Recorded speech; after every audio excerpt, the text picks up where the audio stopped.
1,200 tons of food aid is heading from Cyprus to Israel. The humanitarian supplies will go to the Gaza Strip to help alleviate the famine there. And evacuations have been ordered in some areas of North Carolina's Outer Banks. Hurricane Erin is not expected to hit land, but it could cause dangerous rip currents and 15-foot waves. This is AP News. AP correspondent Lawrence Brooks reports on New Zealand's first ever spying conviction. A New Zealand soldier who tried to spy for a foreign power has admitted to attempted espionage in a military court. The soldier's name has been suppressed. The court heard that in 2019 the man offered military-based maps, assessments of security weaknesses and login details for a military network to who he thought was a foreign agent. The wording of the charge said his actions were likely to prejudice the security or defence of New Zealand. But he wasn't speaking to a foreign agent. Instead, it was an undercover New Zealand police officer collecting intelligence on alleged right-wing extremist groups. The soldier came to law enforcement attention as part of an operation established after the 2019 terrorist attack on 2 mosques in Christchurch, when an Australian white supremacist opened fire on Muslim worshippers, killing 51 people. I'm Lawrence Brooks. And I'm Marcela Sanchez, AP News. This is 8:20 a.m. WCPT Willow Springs and streaming worldwide at WCPT820.com. We are Chicago's progressive talk, where facts matter. Now your WCPT 820 weather update. From the Weatherology Weather Center, I'm meteorologist Jennifer Wojcicki. We'll see partial sunshine developing here for today with a high in the upper 70s. Winds out of the west around 5 to 10 miles per hour, gusting as high as 15. And then for tonight, a slight chance for some drizzle late, mostly cloudy, a low near 67. Wednesday, sunshine, high around 79 degrees. Thursday, sunny and a high around 80. Friday, mostly sunny, high of 84. That's your latest Chicago weather update. Currently, it's 75. Millions of Americans take medicine like Ozempic and Zepbound. Many of them are overpaying by thousands of dollars a year. These GLP-1 medications for diabetes, weight loss, and more may not always be covered by your insurance, but GoodRx can help. GoodRx helps you save every month on prescriptions at over 70,000 pharmacies nationwide. Best of all, it's free to use. Check GoodRx to save on GLP-1s. Just go to GoodRx.com/GLP. That's GoodRx.com/GLP. GoodRx is not insurance, but can be used instead of insurance, including Medicare and other federal and state-funded programs. This is WCPT 820, where facts matter. Welcome to Choose Views with Richard Chu. Get ready to dive into a world of insightful conversations and thought-provoking discussions. As progressives, our job is to have an all-inclusive, full-on assault with all of our players. A show that focuses on moving our political, social, economic, gender, and cultural conversation forward. And all of our players means all of our players. It's Choose Views. And now, here's your host, Richard Chu. Good Tuesday morning, progressives, and welcome to the August 19th, 2025 edition of Choose Views. 773-763-9278. Find my show on Facebook Live, TuneIn Radio, and YouTube. You can email me at richard@WCPT820.com. You can also follow me on X, Instagram, LinkedIn, Facebook, Blue Sky, Substack, and Threads. Yep, that's where I hang out, check out stuff, post stuff, all that good kind of stuff.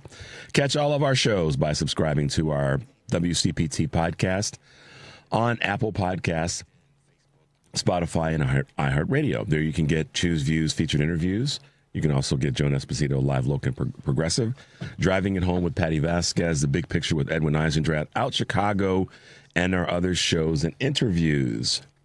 That's also a good opportunity to make your way over to heartlandsignal.com because you might find an article there. You might find a clip there, a post that you can share with someone you care about or someone you just want to say, see, I told you this person said that. That's the other good thing about the clips that are there. You can share them with someone and they can go, I didn't know that. For example, Patty Vasquez had a great interview with Chicago Mayor Brandon Johnson. And they talked about, the crime rate and lowering the crime rate in Chicago. And Mayor Johnson saying rather than Donald Trump sending military troops into Chicago, we don't need what the president is offering in this regard. What we need is the $800 million. It's a good quote. It's a really good quote. But there's many others. Lots of good stuff that's happening over at heartlandsignal.com. So make your way over there. On today's show, it's going to be fun. We've got in the 7 o'clock hour, Michelle Peltier, co-host of the Family Meeting, will be here with us with Moments with Michelle, which will be fun. She'll surprise us with something cool and enlightening. And then in the 7:30 hour, we have Texas State Rep Chris Turner that will be joining us. And we'll be talking with him about all that's happening with what the Texas Democrats are doing in regards to the gerrymandering, the redistricting, and I'm sure we'll talk in a little bit more detail about his colleague that, from my perspective, has been kidnapped. If you guys saw what the House is doing down there in Texas by saying that people to leave the chamber, they have to sign basically a permission slip, and she wouldn't sign it, and so they decided to detain her inside the chamber. It's crazy. That's kidnapping. Under any circumstances, that's kidnapping. But we'll talk with him, probably talk with him about that a little bit, and I'm sure that you guys will have things to say. The phones are working again, so we should be in good shape there. Is that a safe thing to say, Devin? Yeah. All right. So phones are working. You guys can call in. Would love to hear from you and see what's happening in your world and what your thoughts are about what's happening in our world. But for now, check this out, progressives. I still believe that independent redistricting is the best approach possible. But, Caitlin, we are so far in America today from living in the best possible situation for our democracy. In fact, our democracy has never been under worse attacks. These tariffs, the deployment of the military in peaceful cities, the immigration raids that we're seeing, the attacks on the rule of law, Trump's self-dealing. These are not ideal democratic times. These are attacks at our democracy. So we have to be willing to use our own democratic processes, like putting this on the ballot in November, to think about how to adjust our democracy to meet the moment. And we've done this throughout history. We have made changes to our democracy to try to let it address what is going on in our country, what challenges we are facing, and what dangers we are facing. That was Congressional Representative Katie Porter, who is speaking to the fact that California has got to make this part of their conversation. It's got to be a ballot initiative, and they're going to vote on it and give the citizens. So this is the difference. See, this is why all the pundits that are out there running their mouths about California is breaking the law, California is doing it the wrong way, et cetera, et cetera. The the lying comments that are coming out of the mouths of people at Fox and the Republicans in Texas that are running it off at the mouth and wrong. And pretty much anybody in the GOP that's had a comment about this has made a comment that's factually incorrect, one, and just politically stupid. California is doing it the right way. They're fighting back to help the country. Think about that for a second. For all the people who want to nag on California, what I see is California is saying we've got to do our part to help the country. That's a pretty doggone American thing to do, patriotic thing to do for all those flag waving maggots out there that want to say that the Democrats we're the patriots, meaning that the Republicans or the maggots or the GOP are the patriots. Now, what they're doing in California is a pretty doggone patriotic thing to do when you stop and think about it, because it won't necessarily increase California's power. I mean, it will, in the sense that they'll have, if this goes through, it will give them more legislative power, and we could debate about that all day long, and that will provide more benefits to a big state. Okay, I get that, but what it really is doing is it's sending a message to the rest of the country that we are going to do our part to help the country navigate during this crazy and different time. And to her point, right now, we must be kind of ruthless in this space. You can be ruthless in the moment. You don't have to be ruthless all the time, but when the moment calls for it, which it does right now, being ruthless is necessary. And I think that by putting it on the ballot, having it be something that's a voting issue, then it says to the state first and foremost, the citizens, we want your participation in this. We want you to be part of the process. And I'm not an expert on California politics, but what I am pretty solid on is doing the right thing for the rest of the country. That's what they're doing. And that's what will probably be the approach that's taken by other Democratic governors in the event that they go down this path. They aren't going to just start, they're not going to do what Texas is doing. Let's put it this way. California is better than Texas in how they're approaching this. Illinois will be better than Texas in how we would approach this. I believe strongly that New York would be, with Kathy Hochul. I believe strongly that Governor Westmore in Maryland would be. The same thing holds true in New Jersey. Same thing holds true in Colorado. Same thing would hold true in New Mexico and even in Pennsylvania with Josh Shapiro. My point is, we have to be ruthless, but we can be ruthless and do it in a way that allows us to follow the rules and make it be part of what the citizenry and the voters of the state want to have happen. So I think that this is let me rephrase that rather than I think. What I'm seeing is more people are coming on board with this effort by California and looking at it as, if there's ever a time for us to stand up, then we have to stand up and stand up against Donald Trump, stand up against all of the Republicans who are trying to play this game.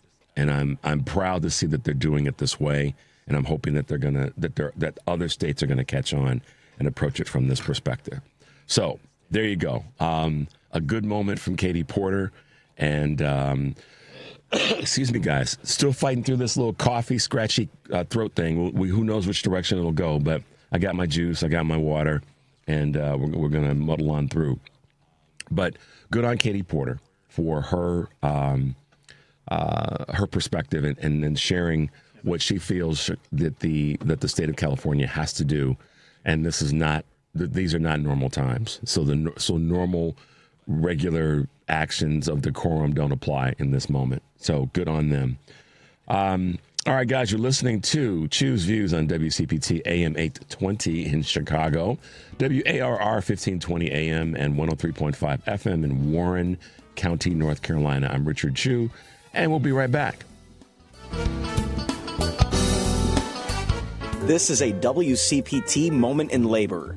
In the summer of 1881, 2 decades after the Civil War, 20 African-American laundresses met at a local church in Atlanta to form the Washing Society, a trade organization which looked to create a higher uniform wage and greater work autonomy for laundresses, also known as washerwomen. Through the help of local preachers and door-to-door canvassing, the Washing Society grew from 20 members to 3,000 in only a few weeks. The workers went on strike and faced opposition from their employers as well as the local politicians. The Atlanta City Council proposed a licensing fee for their organizing efforts. Strikers agreed to the fee in exchange for self-regulation. In the end, the City Council rejected the proposed fees and the laundresses prevailed. The impact of the strike led to increased wages for some, but showed that African-American workers, including women, were vital to the New South economy. This has been a WCPT Moment in Labor. We're working for your rights. This is WCPT 820, where facts matter. Good morning. You're waking up with Richard Chu. Good morning. Good morning. Good morning. We're live and ready to hear from you. Text or call us now at 773-763-9278. Same number. Simple as that. Let's get the conversation going on WCPT 820, Chicago's Progressive Talk. Hey, guys. Welcome back to Choose Views. And now that we've gone through that first little break, let's bring you up to speed with a couple of Choose Views news items on this August 19th, 2025. Got the date right. Aaron rebounds to a Category 4 storm. The first Atlantic hurricane of 2025 has regained strength and was upgraded to a Category 4 storm with a 140-mile-an-hour level of winds. Hurricane Aaron may bring dangerous surf and rip currents along the East Coast, particularly in North Carolina's Outer Banks, though it isn't expected to directly hit land. Forecasters believe this season's will be especially busy in terms of the weather, promising 6 to 10 hurricanes. Wow. Air Canada strike was ruled illegal. Striking Air Canada flight attendants were ordered back to work yesterday by an independent tribunal, one day after the union ignored a similar warning. Canada's Labour Relations Board declared the strike illegal yesterday and demanded workers return to work yesterday afternoon, though the union earlier defied their Sunday's ruling mandating a return to work and a binding arbitration. The three-day strike impacting 500,000 passengers led Air Canada to cancel some of their Sunday flights. Job huggers, hold on for dear life. The job-hopping pendulum has swung so far it feels more like a guillotine to say hello to job hugging. So, say hello to job hugging, whereas 3 years ago, we can pace this out, workers had the power to hunt employment aggressively. Now they're clinging to their jobs. The stagnation in the labor market, which is already beset by the lowest non-COVID hiring rates in a decade, signals worrisome economic trends. Workers skittish about the state of their finances are sitting tight, limiting opportunities for broader movement. Okay, so additions to the dictionary, skibbity and delilu join the dictionary. TikTok may be going away or maybe not, but its influence will be here. The Cambridge Dictionary just added 6,000 new words to its online edition, many of which were drawn from the app. Skibbity, which can mean cool or bad or have no real meaning, per the dictionary experts. And also that made the cut is Delilu, an abbreviation for delusional. Oh my gosh, there you go. Some silly, funny stuff. Workplace technology also got an update with Work Spouse, a close colleague, or Mouse Jiggler, a software or a device used to make it seem like you're working when you're not. That's crazy. Sorry, guys. I know people that do that with their mouse. Devin's nodding his head like, yeah, yep. All right. Novo Nordisk is slashing the price of Ozempic by more than half, offering the treatment to patients with type 2 diabetes for just $499 per month. The popular drug, which is used to treat diabetes and obesity, will be available for the new price, down from more than $1,000 per month. Cash-paying U.S. customers,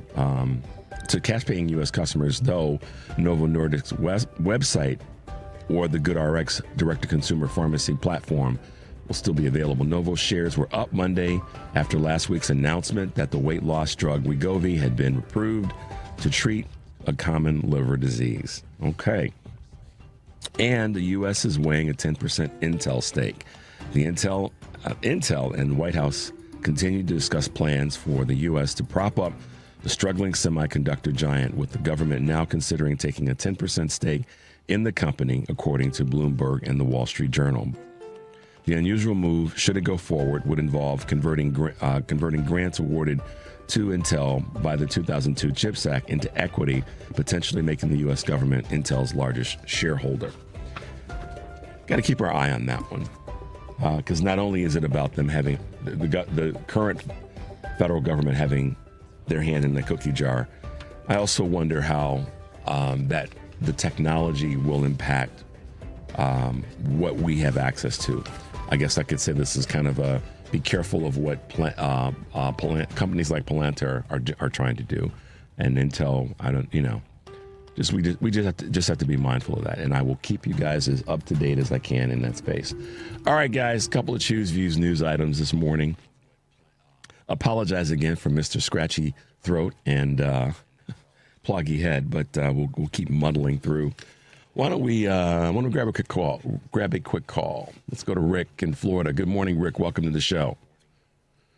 Hey, Richard. Good morning. Good morning to you, and welcome aboard North Carolina.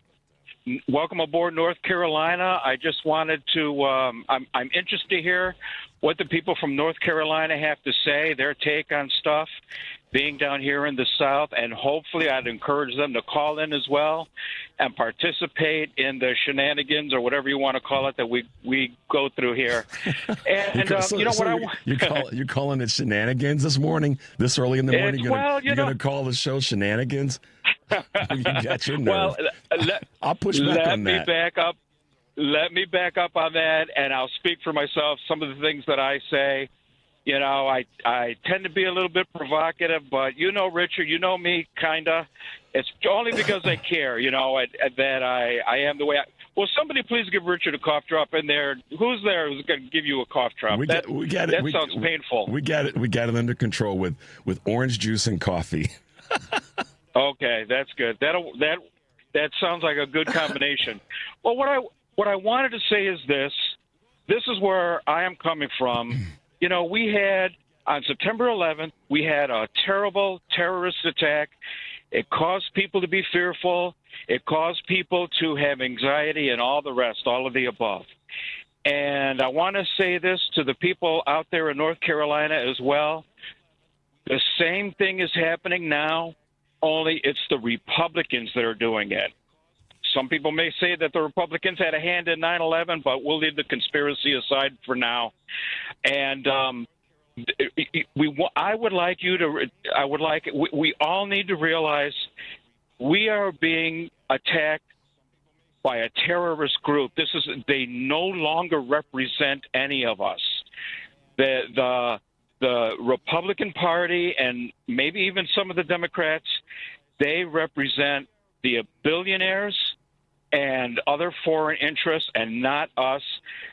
When you have people taking away our health care, when you have people taking away our safety nets, when you have people taking away or trying to dismantle the rule of law, arresting Americans, you know, Richard, I'm sure you must have said it too at the time, they're coming for the Muslims. When George W. Bush was in office, we're next. And now we are being kidnapped off the streets. The stories are starting to filter out where women, American citizens, women are being tortured. People are dying in these ICE detention camps. They're being tortured. They're being served food with maggots. Yeah, the stories are coming out. My point is this. And I'll stop. You know, we just can't give up. You know, welcome aboard, North Carolina. I've been watching, and my friends have been watching Chicago. You know, the people that have been protesting up there. And just like 9/11, we had first responders that went into the fire. We have a new set of first responders, and that's called our protesters, and I'm happy to be one of them. You know, it's almost like going into a fire. You know, we can be arrested by ICE now, and I'm proud of you guys. I've been reading the stories out of Chicago. Hopefully, you know, Mr. Chu, I request that you talk a little bit more about the protesting that's going on in North Carolina, in Chicago.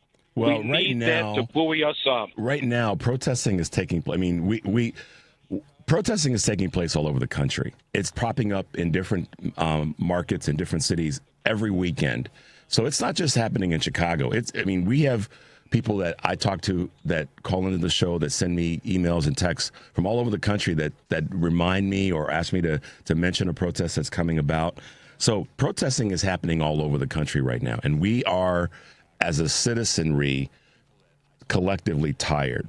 What's not happening is there's not enough talk about that, Rick, from the mainstream media in terms of how many places on a weekly basis protests are taking place and rallies are taking place. I agree with you. So only Rachel Maddow talks about it. Well, and irrespective of who is talking about it, it's not being talked about enough. It should be an everyday conversation.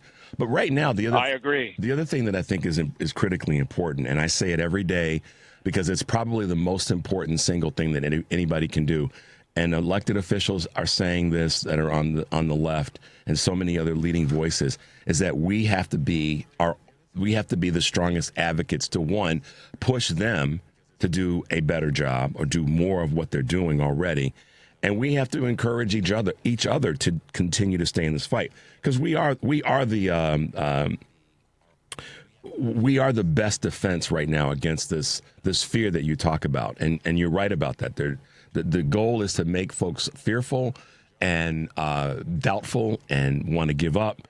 and then it's easy to take over whatever they want to take over. But that's not going to come. That's not going to happen with me. And I can tell you that I'm going to be leading the charge as best I can to keep inspiring people Damn right. to stay in the fight. So Richard, thanks. and I've told this to you. You are the tip of the spear, and we need you out there, brother, to keep the narrative up, keep the correct tone up, buoy people up. And and I want one last thing. You know, I'm hard on you.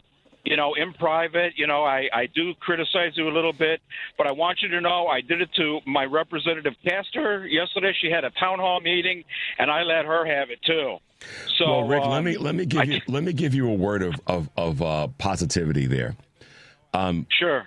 Criticizing people and what they do is always a tool that's got to be used with the right type of precision. And I'm always mindful of when I get critique from anybody, not just you. You're not the only person that criticizes me online and via text. I get it every day, every show, and I welcome it.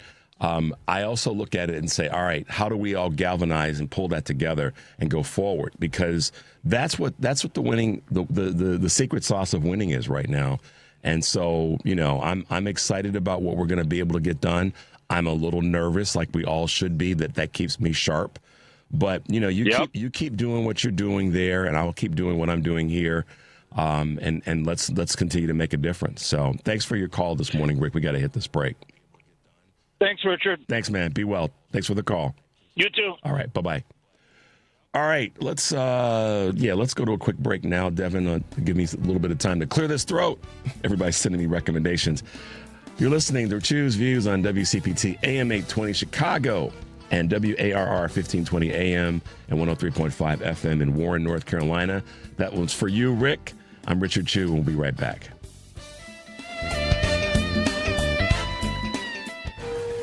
More fiber and laxatives, eh? Who are you? I'm future you. Future me? Constipation with belly pain still coming back? Our doctor figured it out. It's irritable bowel syndrome with constipation, or IBS-C, and Linzess could help you get ahead of it. Linzess linaclotide is a prescription medicine that treats IBS-C in adults. It's not a laxative. It's a once-daily pill that helps you get ahead of your symptoms. It's proven to help you have more frequent and complete bowel movements and helps relieve overall abdominal symptoms, belly pain, discomfort, and bloating. These symptoms were studied in combination, not individually. Do not give Linzess to children less than 2. It may harm them. Do not take Linzess if you have a bowel blockage. Get immediate help if you develop unusual or severe stomach pain, especially with bloody or black stools. The most common side effect is diarrhea, sometimes severe. If it's severe, stop taking Linzess and call your doctor right away. Other side effects include gas, stomach area pain, and swelling. Talk to your doctor and say yes to Linzess. Learn more at linzess.com or call 1-800-LINZESS. You're listening to WCPT 820. Here's the latest Chicago weather update. From the Weatherology Weather Center, I'm meteorologist Jennifer Wojcicki. We'll see partial sunshine developing here for today with a high in the upper 70s. Winds out of the west around 5 to 10 miles per hour, gusting as high as 15. And then for tonight, a slight chance for some drizzle late, mostly cloudy, a low near 67. Wednesday, sunshine, high around 79 degrees. Thursday, sunny and a high around 80. Friday, mostly sunny, high of 84. That's your latest Chicago weather update. Currently, it's 75. You're listening to WCPT 820 because facts matter. You're listening to Choose Views with Richard Chu on WCPT 820, Chicago's progressive talk. All right, guys, welcome back to Choose Views, 773-763-9278. That is the Credo Mobile phone and text line, and WCPT listeners now get 25% off for 2 years at Credo Mobile with the code WCPT25. Credo Mobile, a progressive phone company that is better for all people and, of course, the planet. Visit credomobile.com. Thanks to Rick for the call and the reminder about what we have to collectively do and not be fearful or I should say fall to the fear that many on the right are trying to produce right now. I got a text that I won't read the entirety, but this is it is disturbing what's happening with the representative in Texas, and we'll talk with hopefully we'll talk with Representative Turner when we have him on at 7:30. But my goodness, to strong arm and detain an elected official. Part of my brain went, where are her colleagues? What the heck happened there? Her lawyer, her family, and all the others. But we're not there on the ground to know. So maybe Representative Turner will have some information on that. But it leads into a story or something that happened. I don't necessarily call it a story, but just a couple of current event things that I wanted to bring you guys up to speed on. Did you guys see these? There's a woman who is she's a journalist, and she is also a strong critic of ICE in California. And I'm not going to mention her name, but she was getting into her vehicle, and these ICE Gestapos showed up. She's legal. She's, I hate to even put it that way, but for context, she's, and got all the boxes checked. But because she's been protesting and been making her material public, ICE clearly had to target this woman. There's no other way around it. But the part that breaks my heart about this is that when they finally, 3 guys, and I'm going to be a little salty here for a second, 3 physically looking out of shape guys. That's my way of not calling them the 3-letter word that begins with F and ends with T. But visually out of shape guys, that's why it took 3 of them to try to drag her out of her car. Then they put their knee on her back. I'm so sick and tired of seeing grown-ass men, excuse my language, but I had to say it that way, grown men putting their knees on the backs of people. I'm just tired of seeing that, y'all, because we know the outcome of that if it goes the wrong way. You realize the pressure it takes less than 5 pounds of pressure to snap someone's neck. And when you've got gravity and a solid surface, i.e. the pavement, it probably takes less than that. I don't know that second statement for a fact, but I know the first one for a fact. So imagine how quickly someone's neck could get snapped if they couldn't breathe, they were turning their head, and this person's weight collapsed on them and snapped their neck. So this technique of dragging people out of a vehicle and then putting a knee on that person's upper back to hold them down, I'm going to say this, and God help us if it does.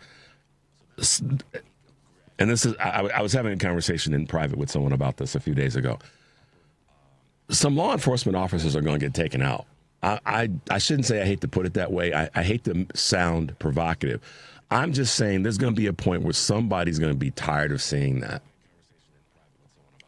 And of course, that's what Trump wants. He wants to be able to have that happen so that he can then invoke martial law.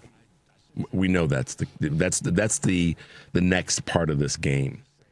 But I saw this clip of this woman who was dragged out of her car, knee on her upper back, and, grown men walking around with masks on that look clearly like they need to spend more time in the gym than out wrestling women out of a car. So that part broke my heart, and it's unnecessary. And if that's where these guys are, that's where they are. But it's more than disturbing. It just makes me want to do something that I know I would never do. I wouldn't say never, but it would take a lot for me to. If I saw that happening on the streets of Chicago, to a woman being dragged out of a car and pinned to the ground like that, and I happen to be, it would take a lot of thinking on what I would do. So I'm not going to sit here and say I would do X, Y, or Z, or I wouldn't do X, Y, or Z. And I know that when people are in those moments and they see it, the part of their brain, the trigger, which is fight or flight, is the first thing that comes to the frontal cortex. Do I fight or do I fight or do I stand down? But seeing something like that just really hurt my heart. And going back to something that Rick said a moment ago in his call about fear, we can't be fearful, y'all. We have to maintain a sense of empowerment, and we have to keep posting things like this woman has been doing. We have to keep showing up at rallies. We have to keep protesting, no matter where it is. I believe that. And at the same time, we have to continue to push our elected officials to push this administration and keep filing the lawsuits and staying in the courts and making sure that people like this don't just get taken off somewhere as best we can. I mean, I know it's a big ask, but we have to do it. Now, that being said, after all this, with this situation with this woman, one of the guys, Devin, who was one of the guys that probably needs to spend more time in the gym and less time out rounding up people, while he was there standing around watching one of his buddies pin down a woman, a tow truck showed up and snatched his vehicle. Yes, indeed. A tow truck showed up and snatched this dude's vehicle, snatched his SUV. And you could see him running down the street trying to grab his vehicle. But too late, gone. So I wonder where they took his vehicle off to, because it was illegally it was parked in the middle of the street at this exit point of this garage from where this woman was leaving this building, commercial building. But he got his vehicle towed. So maybe that's part of the answer right now. Is the progressive, liberal, democratic, fair-thinking Americans who have access to a tow truck, or they've got a friend that's got access to a tow truck, should start showing up and following ICE and be ready to start snatching their vehicles. I don't know. I just had to talk about this morning, because on one side, it hurts my heart to see this happen. The other side, it made me chuckle to see this guy's car get snatched because of his, having it parked in the wrong spot. Those are the rules. Those are the rules. He got it snatched.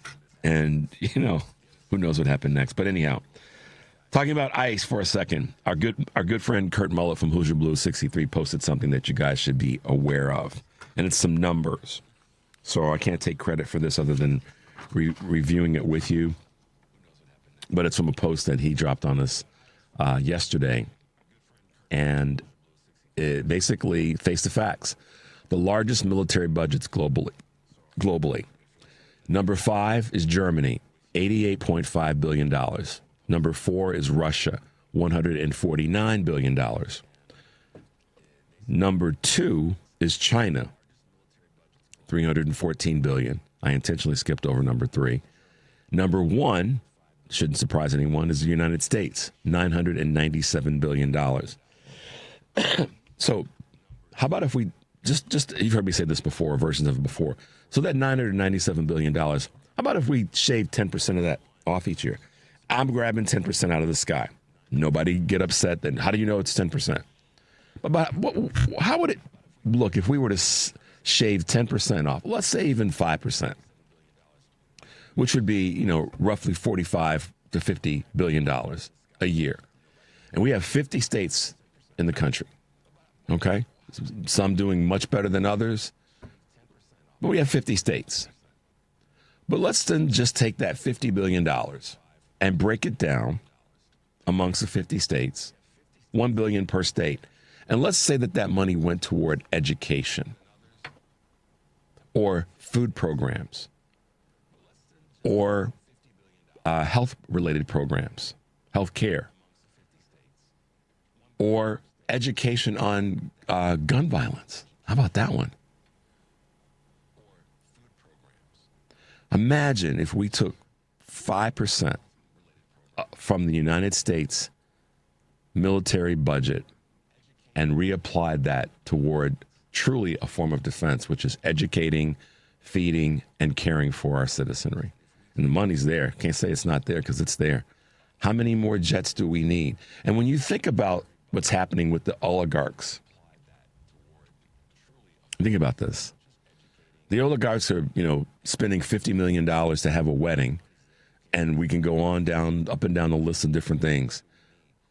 And the government's spending all this money. I mean, how many more yachts do you need and I know I'm using a statement that other people have used, but for conversation purposes, I mean, how many more fighter jets do we need, y'all?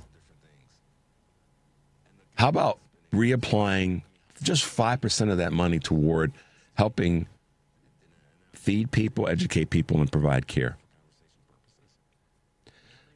So I did this for two reasons. One, sorry about that. One, to highlight the United States military budget and others, but also to show you what number 3 is. And some of you may already know this, but Germany's number 5, Russia's number 4 with 149 billion, China's number 3 with 314. I'm sorry, number 2 with 314. The United States is 997. That's 4 times the. You can do the math in your own way, but you know who number 3 is? Number 3 is, in terms of military budget globally, it's ICE. Since this new bill, ICE, $170 billion. Third largest military budget on the planet is within our own country. So when we talk about waste, waste, fraud, and abuse, or fraud, waste, and abuse, whatever it is, that's wasteful. It's borderline fraudulent, and it's abusing the American people. And this situation that I just talked about with this woman in Los Angeles is a great example of abusing the American people. Wasteful, no question.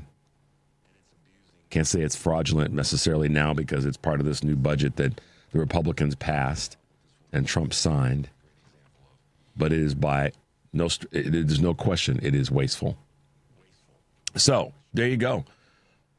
2 of the largest military budgets in individual categories or individual ranking of the United States, and inside of that, our ICE budget. And those are separate dollar amounts, at $997 from the $170. That's crazy. It's over $1 trillion. But here you go. Those are numbers that should shake you to your core and ask the question, what the heck are we going to do about that? And it means to me that we have to continue to fight, and we have to continue to bring the fight to the Republicans right now across the board at all levels, whether it be local, state, or national.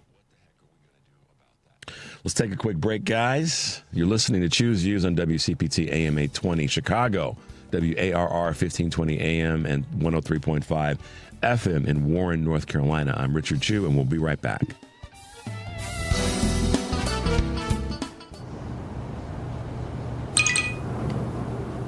That's the sound of the ComEd Energy Efficiency Program, saving you money and energy. With rebates on Energy Star appliances, so you can come back to a home full of savings. Discover more ways to save at ComEd.com/home savings. ComEd, powering lives. DQ presents the sound of happy. Hear that? That's the DQ chicken strip basket. Only $7.49 for a limited time. We're talking 4 100% white meat seasoned chicken strips served with fries, Texas toast, and DQ signature country gravy. Yeah, you heard that right. For crunch time and no time, it can only be the DQ chicken strip basket. Just $7.49 for a limited time. Get it delivered in the DQ app. Happy tastes good at participating locations. Alexa, play WCPT. WCPT from TuneIn. You're listening to Choose Views with Richard Chu on WCPT 820, Chicago's progressive talk. Hey guys, welcome back to the show. 773-763-9278. Tonight on Driving It Home, WCPT's Paul Shavari will be in for Patty, who returns on Wednesday. Tomorrow on this show, Choose Views, Jacob Harvey, director and producer at the Fine Arts Building in the Studebaker Theater, will be here talking about some updates that are happening over there. And of course, it's Wednesday, so our good friend Kurt Mullett from Hoosier Blue 63 will be joining us. And don't miss Thursday morning show. My guest will be musical legend Patrice Rushen. All right, so let's get back to a couple of other current event conversation pieces. And I'm going to give a shout out in a second. I'm going to be giving a couple of shout outs through the rest of the week. You'll see what I mean in a moment. We didn't talk about this yesterday, but it's a concern. Concern is not the right word. It is a topic that we won't get to hear a lot about because the administration will try to squash it. And the media will be their able-bodied partner in doing it, particularly those at CNN, Fox, News Nation. Was it News Nation that just got $65 million? I think it was News Nation for lies that they told about the 2020 election. Let me make sure I got this right. News Nation, Is it being reported? Newsmax. Sorry about that. Newsmax. Yeah, Newsmax got hammered, y'all. Yeah, did you see that one? For 65, let me get this right. Yeah, yeah, Newsmax, going back to 2020. Because why? They were making statements that were not quite right, $67 million worth of them. So, about the election and Dominion. And you saw how Dominion is, they got after Fox, and now they got after Newsmax. So there you go. All right. Media, what was it talking about? The situation with the Secret Service, I'm sorry, not the Secret Service, but with the State Department and little Marco Rubio's team fumbling state secrets. That's a big deal for me. The reason it's a big deal is it's just another situation where this administration, this regime, these, gaggle of fools are running around, leaving documents, and you guys have heard about this by now. I didn't talk about it yesterday because we had other things to cover, but you guys have heard by now, and it's been borne out to be true, that they left state secrets on a public printer. Why am I talking about this? Because there's a couple things.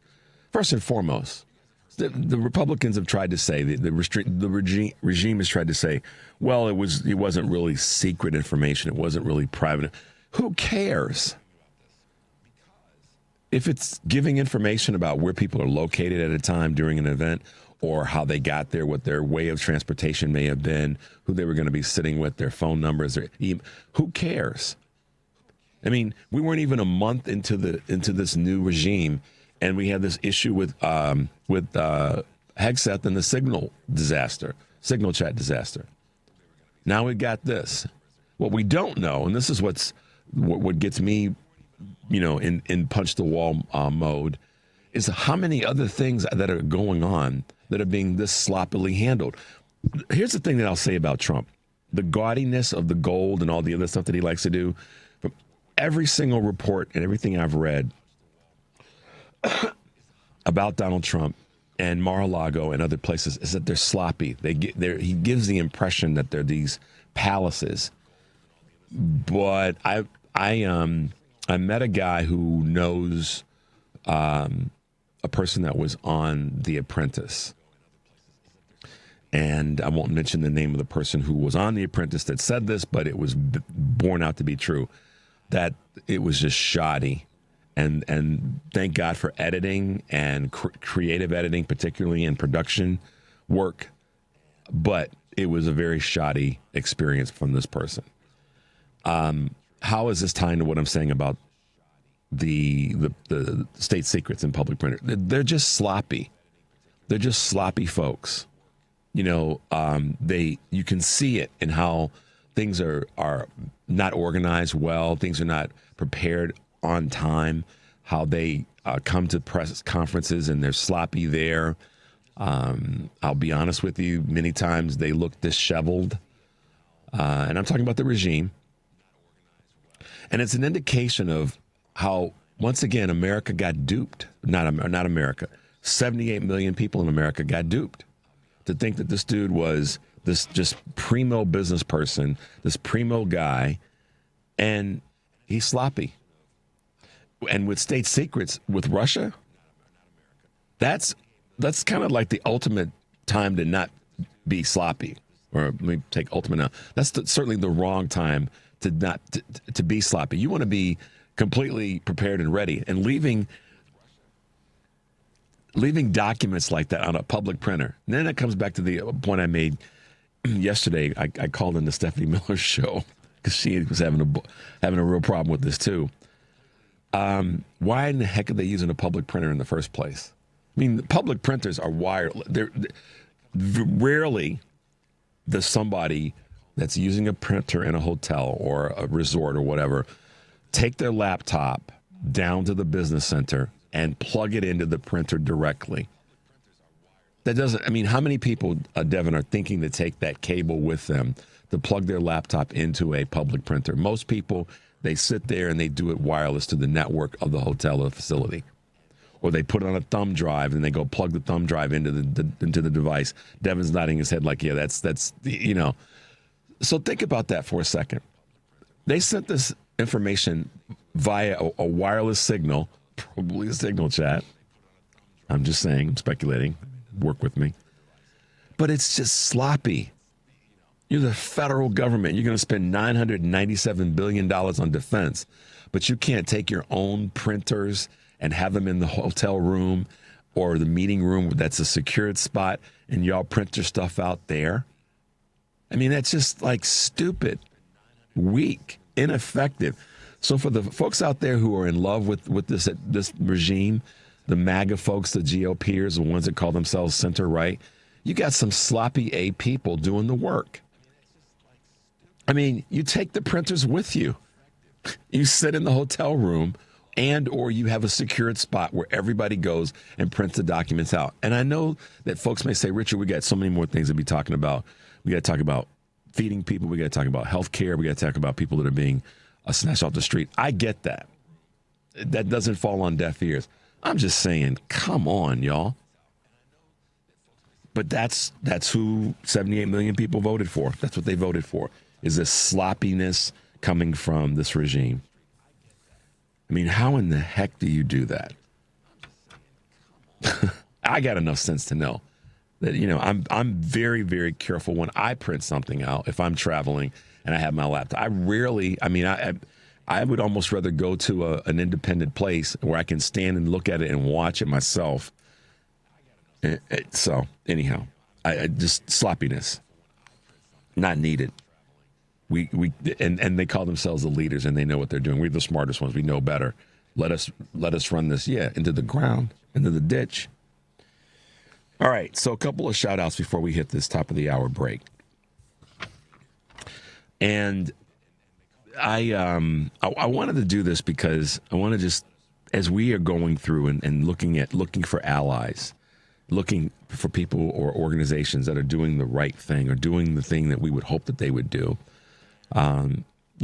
Last week, hold on a second, guys. My arms aren't that long.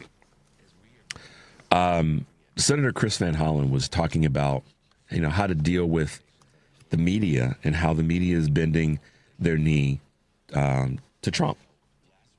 And we see it happening, almost daily. And prior to him getting reelected or reinstalled. But, I do want to take a moment just to kind of give a couple shout outs today to a few companies. You've seen what's happening with Target. Since Target bent the knee to Trump and dropped DEI, a lot of shoppers have fled Target. Lots of people have posted why they're not going back to Target. The CEO is being pushed out. The founders have disinherited the brand. And the balance sheet is in trouble right now. So, I want to give a couple of shout outs. I'm going to do this through the rest of this week to some of the companies that have decided to hang in there and still stick with what makes sense, which is to show that they respect the diversity of their customers, and that they respect the fact that we need to represent our African American, Latino, LGBTQ, our Jewish brothers and sisters, our Asian brothers and sisters, our Muslim brothers and sisters, and the list goes on. We need to represent the diversity of our consumers and be damned what Donald Trump and his regime are trying to do. And, so these are companies that have stood up and said, no, we're going to keep doing what we're going to do. You're not going to make us bend the knee. So I'm just going to kind of hit you with a couple of them today. One of my favorites, Southwest Airlines. They made it clear we're going to respect our consumer base, our customer base. another airline, JetBlue, a consumer company, JCPenney, the Hilton Hotel Group. Let me give you one other. Let's do 5 today. So we said we started with Southwest, JetBlue, JCPenney, Hilton, and DSW, the shoe store. These are 5 companies that are they've kept at this point their DEI. They've kept their eye on the prize, which is to respect their customers and understand that the consumers really drive the conversation, not Donald Trump and his regime. So shout out to those 5 today. We'll bring you a few more tomorrow and Thursday and Friday as well. So let's take a quick break, guys. You're listening to Choose Views on WCPT AM 820 Chicago and WARR 1520 AM and 103.5 FM in Warren County, North Carolina. I'm Richard Chu. This is Choose Views, and we'll be right back. This is WCPT telling you how you can shop blue. Let's see if we can shop blue and slay by looking at clothing brands that support the Democratic Party. Nike.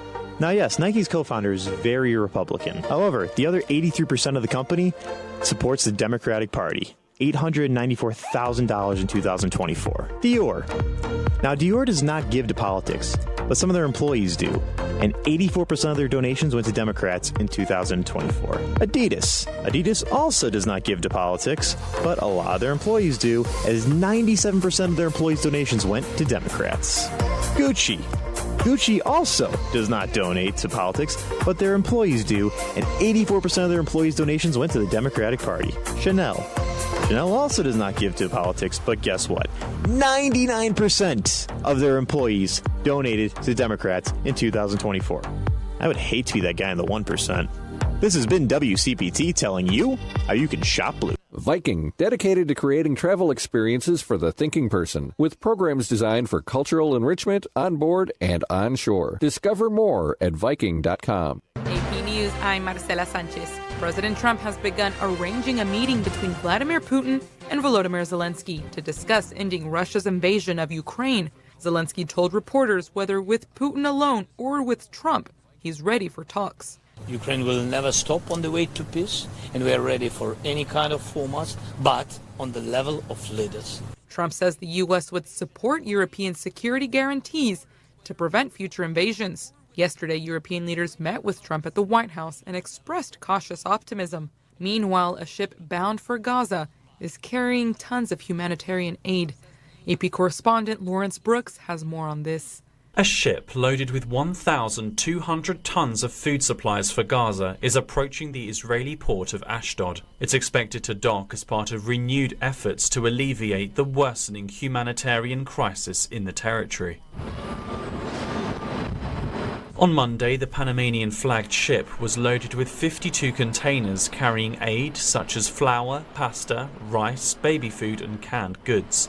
Israeli customs officials had screened it at Cyprus's main port of Limassol for security reasons. Some 700 tons of the aid are from Cyprus, bought with money donated by the United Arab Emirates to a fund set up last year. Ship-borne deliveries can bring much larger quantities of aid than the airdrops that several nations have recently made. The UN warned last week that starvation and malnutrition in the Palestinian territory are at their highest levels since the war began. Air Canada says it will gradually restart operations after reaching an agreement with the union representing 10,000 flight attendants.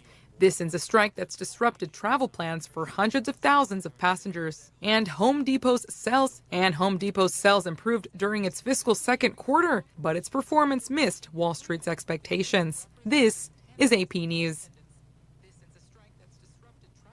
AP's Lisa Dwyer reports on a ban in Kentucky of a surging designer drug. Kentucky Democratic Governor Andy Beshear has taken emergency action to ban the sale of a synthetic drug, bromazolam, known as designer Xanax, as a coalition of 21 attorneys general are urging the U.S. Drug Enforcement Administration to take emergency action to ban the drug. They warned the bromazolam is being passed off as prescription pills, commonly used to treat conditions such as anxiety disorders and seizures. They say the drug is highly be potent and unpredictable. Unlike regulated medications, illicitly manufactured bromazolam lacks quality controls, making it particularly lethal for unsuspecting users. I'm Lisa Dwyer. More information at apnews.com. I'm Marcela Sanchez.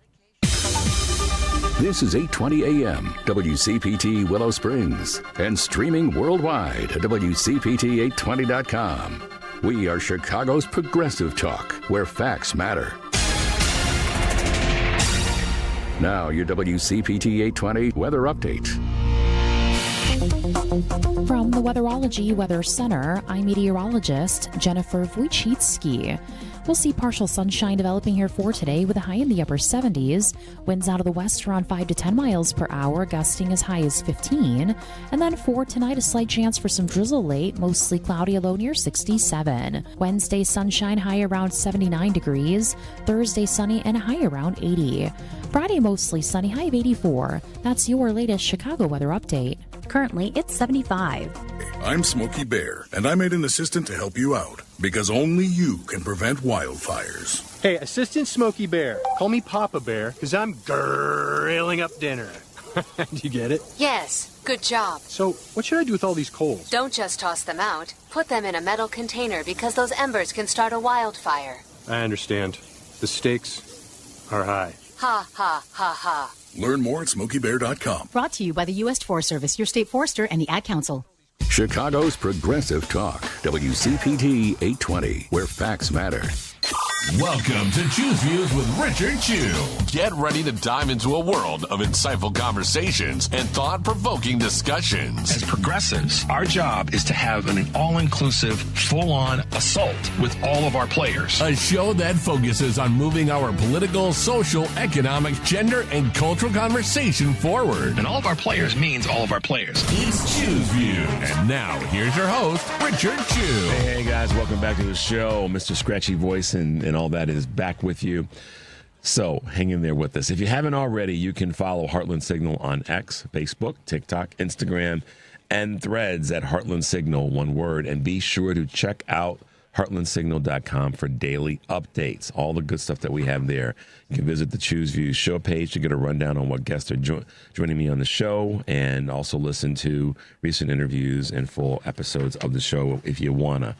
So make your way over to Heartland Signal. I say it all the time, it's a great place to be.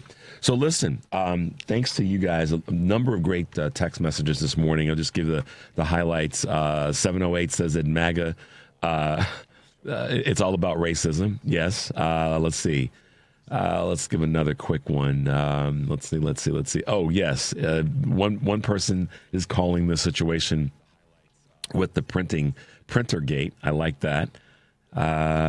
Shout out to my man Brett Teamster, who is out there on the road. Hope you're well. Hope your procedure went well and you're staying safe.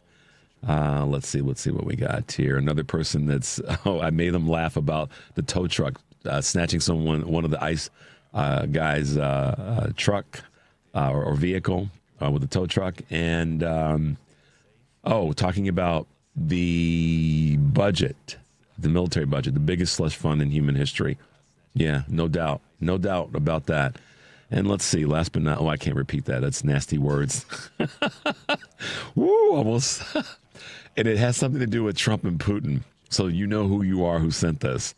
But it has something to do with Trump and Putin and them engaging in connectivities. I'll leave it there. Those some fancy words to get around saying bad words. All right, guys, there you go. Thanks to all of you who have sent some texts this morning. I can't get to every one of them, but thanks to all of you for keeping us up to speed on what you're seeing and what you're hearing. And it's Tuesday, and it's that time of the morning, 7 o'clock this morning, where joining us is the fancy, fun, giggly co-host of the family meeting, and that would be none other than our good friend Michelle Peltier. Moments with Michelle. Good morning, Michelle. How you doing? Good morning, Richard. I'm always better when I talk to you and your friendly audience. Glad to be here today. Good way to start off the day. Nothing wrong with that. Apologize for Mr. Scratchy voice and pluggy face this morning, but we're working through it. It happens. It happens. Don't worry about it. I just hope you're feeling okay. Yeah. Cough is one thing. I don't want you to be sick. No, I'm probably borderline fighting off a little bit of a head cold. I think I got Eric's summer cold that he got when he went down to New Orleans. So I got it by osmosis, I guess, because I certainly didn't run into him. But every now and again we get one of those, and I think a lot of it's just a little bit of being run down, all the things that can happen where your defense mechanisms are down, but we'll trundle along. Yeah. So we could talk about just about anything right now. At the 7:30 hour, I've got Representative Chris Turner from Texas will be with us, and he and I will talk about a lot of things in a short period of time. And I'm definitely going to ask him about his colleague that got detained in the chamber, which I'm sure you heard about. Listen, I saw her on the news last night, or it wasn't the news, but I saw something where she was in the chambers talking about she was only allowed to go to her office, and then she had to go back to the chambers. She had to be escorted. I'm like, what the is happening right now? Yep. Everything just feels just topsy-turvy. So I'm glad you're having that conversation, because I have so many questions about it. But that kind of brings me to what I was hoping you and I could chat about today, because I've been all over the place. I had a plan when I knew that we were going to have this conversation today. So I had major notes last week to talk today. And then on the show Sunday, Eric and I had this conversation about how we move forward and how we coexist. And then that got me going. And then this, the Epstein, Russia, Zelensky stuff happened, and I'm just all over the place. So I don't know about everybody else, but it is insane out here right now. It's maddening, as Eric would say. It's maddening. Yeah. But I did have a thought about, I always try to think about what we can do in the midst of all of this tacky, horrible mess. And I think I don't know, you might have talked about this, Richard, when they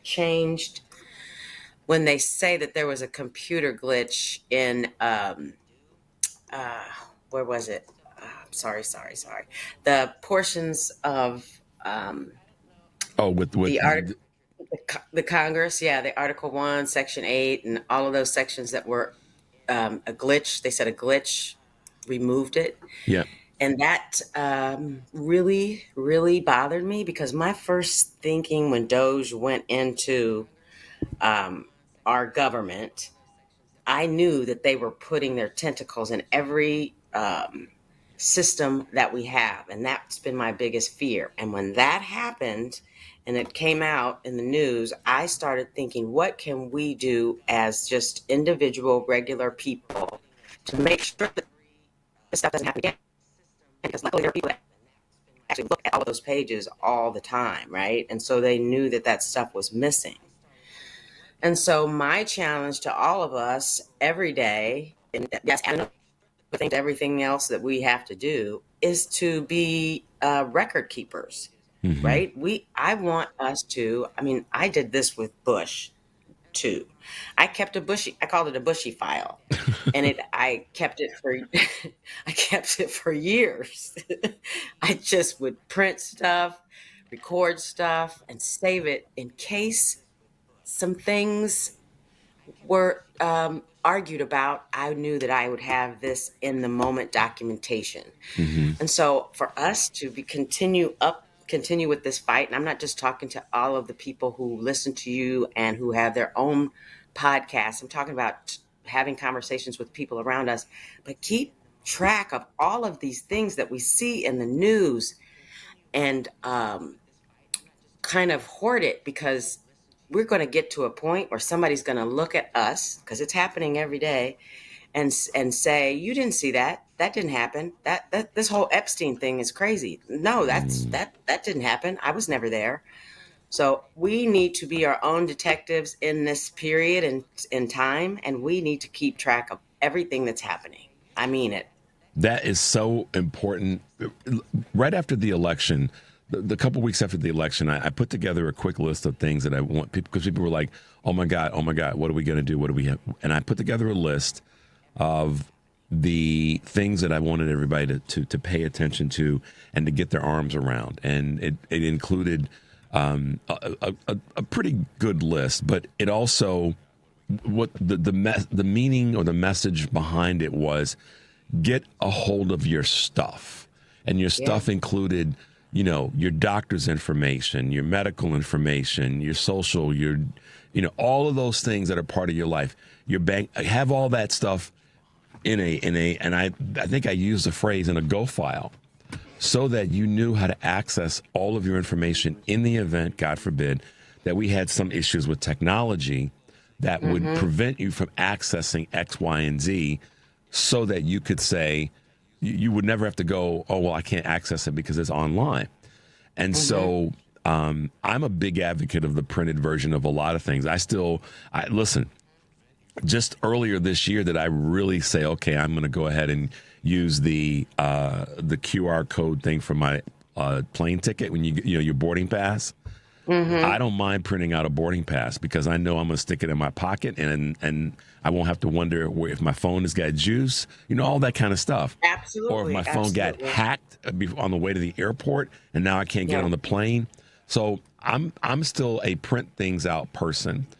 And let me come to a point about something you didn't say, but I know it's crossed your mind. Peter Thiel, right? Did you hear that? Sorry. No, I'm glad I elicited. I'm glad that I elicited that response from you by just mentioning his name. You're listening to Choose Views on WCPT AM 820 in Chicago, WARR 1520 AM and 103.5 FM in Warren, North Carolina.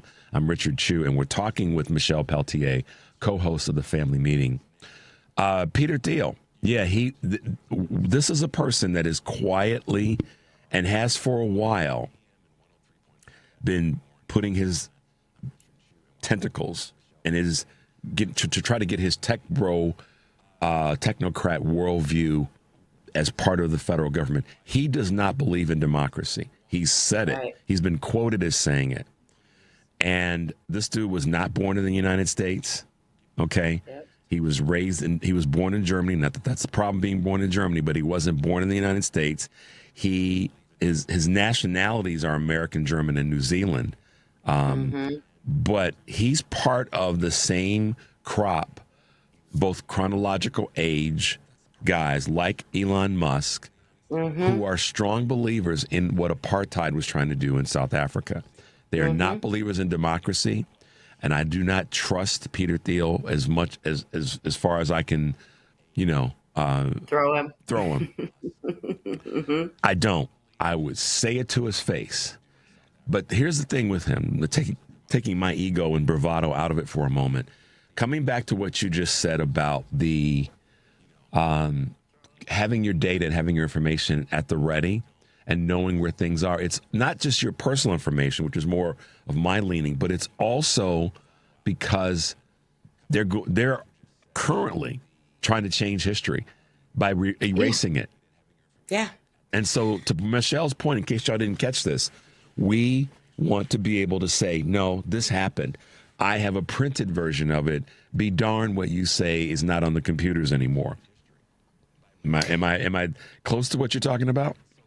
That's right, because here's what I feel is happening, because it happens all of the time. I don't want us to be lulled into a sense of defeat or complacency.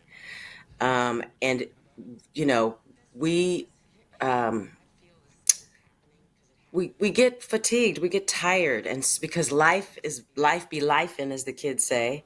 And we need to focus, or want to focus, on our day-to-day living. And so my suggestion is that, yes, we have to live, we have to work, we have to do all those things. But in the midst of that, I want us to keep track of all of the things that they're doing right now, because we have to show the proof. And that's my fear, is that we'll get so tired that we'll stop doing it. And I don't want us to stop. We're in the midst of it now. We're just 6-7 months in which feels like 20 years right now. And so we're just, I should say just tired, right? And so I think in order to stay present and to stay focused and to stay ready for battle, we need to absorb and catalog, archive all these things that are happening now, because there's going to come a day when they're going to look at us and say, that never happened. Right. And if you don't believe that could be where we are, guys, look, just think about what they're doing now and taking books out of libraries and out of schools, and this whole conversation around eliminating that part of our American history.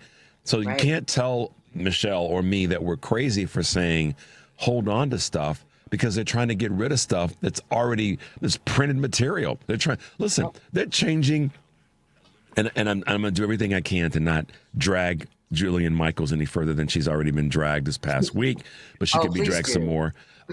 Trying to say, they've already got people trying to say that, or taking away by review what's in the Smithsonian and other museums that have provided us with historical knowledge and information about what's happened in our world, in our country specifically. And defending it because it's making white people look bad. But it's telling the truth. It's not making white people look bad. It's making Americans look realistic. All Americans, and any of our shame, all of our, stretches of the rainbow having our imperfections. But to Michelle's point currently, guys, hold on to your stuff. Keep stuff. Print stuff out. Create a catalog. I got a text from our good friend Kurt Herner in Akron, who said kind of the same thing. This is basically, I'm going to read to you what he said. He said, Michelle keeps a file like I have 120 plus audio collections real time. Kudos, Michelle. So, but that's the point. It's about making sure that we keep track of things right now, because they're doing everything they can. They're trying to do two things: eliminate and then reposition. Peter Thiel, one of the things that he's clearly trying to do with the Peltier technology is erase data, and that this is part of the partnership that he has with Elon Musk and the federal government to make it seem as though they're being more efficient in data collection and in data preservation. But in fact, they're using it as an access point to be able to control what people see, what people hear, and what people are potentially going to be thinking about. That's the danger of Peter Thiel. It's not about helping the country. This is a dude that doesn't give a darn about the United States. He's concerned about technocrats being in charge of the information. So, you can't change. A printed document is a printed document is a printed document. Mm-hmm. So. True. I also would like to suggest that we focus on language too. Meaning, when Kamala was running and everybody was mispronouncing her name, if I was in the room, or you were in the room, or Eric, or Eric was in the room, we would always correct people when they mispronounced her name. And so my suggestion is to not allow words and definition of words to be changed. If we're in a room and somebody's talking about entitlements, I want us to say earned benefits. Yep. Right. If someone was killed, this whole thing online, I understand about changing language for that kind of sorta, but I think that it softens it by saying pew pew instead of got shot. So I want us to be just really focusing on all of these things, because if they keep saying words over and over again, we kind of follow suit, because it just becomes the norm. And I just want it's like slavery and enslavement, or slaves. Yes. It's like that's one that immediately comes to mind. Enslavement, it's not slavery. Slavery is a word that takes away. Actually, people think, well, doesn't slavery intensify this horrible situation more? Actually, no, enslavement does, because enslavement puts resonance on the institutionality of the act. Slavery makes it seem like people had a choice. And that's where and why we need to continue to drag Jillian Michaels for trying to change the conversation around that. I got a whole thing on her that I'll do probably later in the week. But to that end, the wording, if you're, to Michelle's point, if you're in a room with people and somebody's using a word the wrong way or using a word to describe something the wrong way, it's your responsibility to correct them, no matter who that person is. We're past the point of giving them an hour to clean it up or whatever the time frame may be. We got to call them on it right in the moment. I agree. I mean, and so I guess basically my message today, my friend, is that we just need to be present and aware and keep records and stay vocal, right? But and all with love and kindness, right? I'm not suggesting that we go out here and, you know, cuss people out and why not? be mean like they are. I mean, it's not like we can't, right? But we don't win that way because then they'll focus on the fight instead of what we're fighting for. Yeah, a good point. Well positioned thought bubble there. It's the focus on the wrong things and doing it with because you said this before, and I agree with it. We're going to get to a different side of this if we stay in the fight. If we give up right now, then we won't get to the other side where all of our strength and our great ideas and our goodness can come to the forefront. So we have to stay in the fight. And when we get there, the question is, how do we want things to look and how do we want things to be as we then go forward? And that's the key question, I believe, right now, is how we do that. And part of what you're saying is all the approaches that we take have to be ones that are done with a certain level of concern and care and kindness. Yeah. That's what we got to do. I mean, because we cannot give up, because that's what they're hoping, that we just get tired and just go away and just accept it all. And we can't do it. We cannot lose this fight. We just can't, because we won't be able to come back from it if we don't. Right. And that whole conversation that DT was having about the paper ballots and everything yesterday, I think that's a smokescreen too. He lost his shizzle over that one. Yeah, we just can't trust anything coming out of that administration. And so we just need to stay vigilant and keep track of it. It's the record keeping that will save us, right? Because once they get rid of it, it's gone. It's gone. And particularly if it's all electronic. And that's the thing that I believe, I think a lot of people have started to realize. I mean, like, I'm not a big person, just to use an example, when people talk about it's in the cloud. No, I don't put anything in the cloud. I don't. Ooh, that cloud scares me. It scares me. Because you know what I don't like about clouds? There's a couple things about clouds. They do provide protection from the sun on a really hot day. That's a good thing. And if I'm out, doing some yard work or on the golf course or out doing something, and it's nice to have some clouds every now and again. But when clouds can be ominous, clouds also can be, the predicate to rain and storms. Yeah. And then other part about why putting stuff in the cloud is dangerous is, guess what clouds do? They move. They move. Yes. They go away. They go someplace else. And then you can't find, where's that cloud? Where's that cloud? And so, honey, I think I have things in 10 different clouds, and I don't know where the clouds are, and I don't know how to get it back. I just know that it's in cloud somewhere, and I didn't put it there. Somebody else did. Exactly. And I'm terrified. Exactly. Talking about language for a second, I got earlier when I was talking about words that are being added to the to the dictionary, I got one, and I can't completely read this out loud, but one of our folks in Oak Park, Cassandra, says, I'm recommending a new word for the dictionary. The word is, and it's something that is when you're upset, and it's the P word, osity. Yeah, I know. She said she came up with this last week because of the frustration I feel with the actions of the Donald and his administration. And it's something isosity, and with the P word in front of it. How about that? I got it. There we go. For those of you, you can have a creative visual radio mind this morning. Isosity, and the first letter is the word is the letter P. So you guys figured that one out. Shout out to Cassandra for her verbal creativity, her wordsmithology this morning. Nice.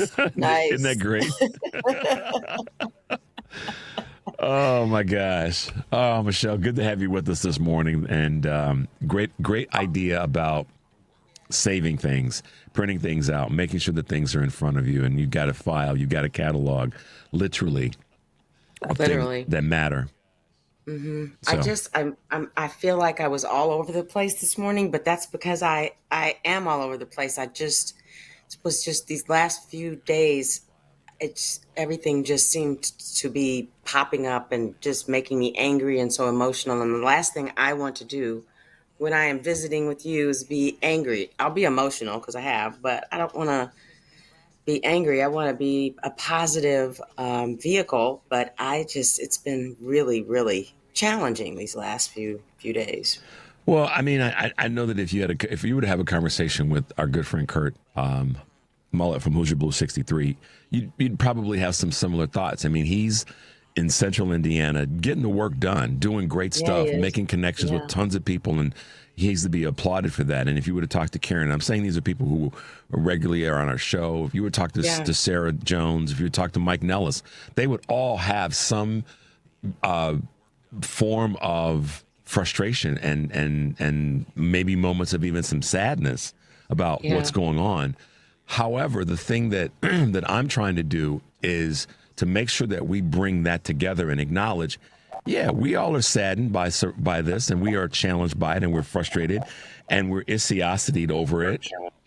However, when we come together and stay connected, we get to share that and then use it as our strength to create a new superpower for us to go forward.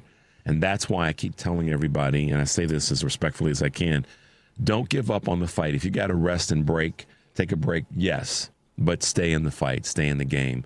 And this radio show is a spot you can come to get rejuvenated as best as I can provide. So, yeah, and you've honestly created a community with your show, right? There is community here. And I think that gives all of us some comfort knowing that we do have a place to go to be expressive and to be sad and to be angry and to share some laughs, right?